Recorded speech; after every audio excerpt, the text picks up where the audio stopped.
So,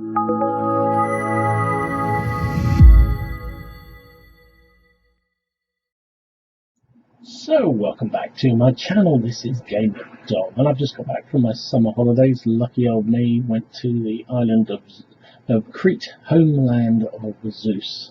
There's a statuette that I picked up while I was there. And I know I'm really lucky to get away and have wonderful holidays, and not everybody is in that fortunate position, but it got me thinking while I was there. I think it was Wargaming with Gary put up a video talking about kind of the oddities of being able to talk with your friends on YouTube about wargaming when other friends don't really understand it. And I thought it's the same thing for me with holidays and going places. You know, look at this stuff. This is a Venetian fortress. It's actually a leper colony as well, or it used to be, Spinalonga, down on the north coast of Crete. I look at these things and I just think, wow. Military defences, how would I love to model that? And I think wargamers are a bit weird like that, right? You know, gamers generally. You know, we love the history. These are great. Really exciting to see these kind of exhibits. But we love weapons. We love swords.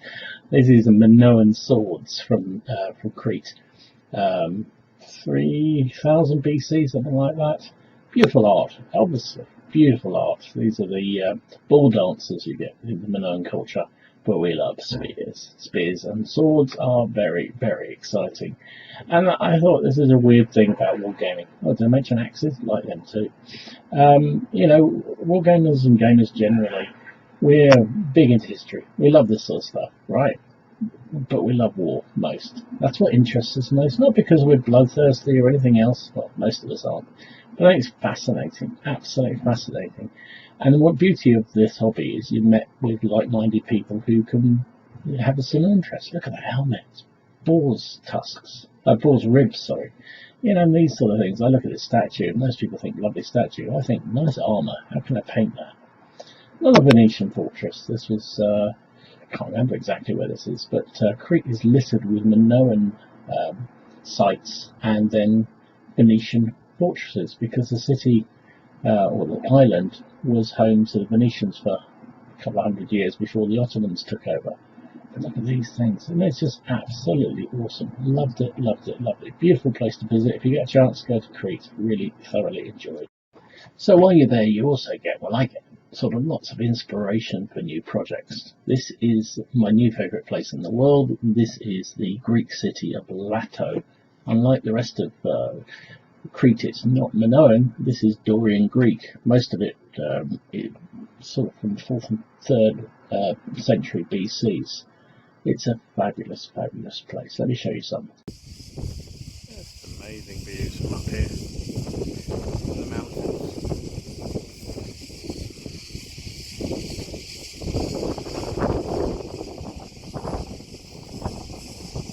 There were even eagles flying over a minute ago. One in the distance there. You can see it, probably not quite at the top of the hill here. A bit more around here. Wow, amazing. There we go, look at this. Theatre down there. Look how high we are, amazingly high. There's the girls.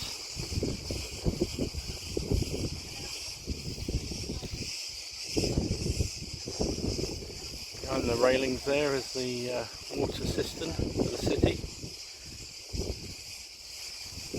In the distance how high we are here. Amazing place. Up the hill here. Just built onto the mountainside. The theatre held 350 people. There must have been a couple of thousand people living here at its height. Crazy. So the city of Lato, you've probably never heard of this place. At one point it was one of the strongest cities in Greece. And it survived until about 200 BC when it was destroyed then. Not quite sure who did that, but it was certainly occupied for a time by the Romans, but also sort of through the High Greek and Hellenistic period. figure you may, if you're into Hellenistic history, you may have heard of Narcissus, the admiral of Alexander the Great, famous admiral. He was born here. This was his hometown. It's an amazing place. You can see there's still fairly significant ruins, and nobody goes here.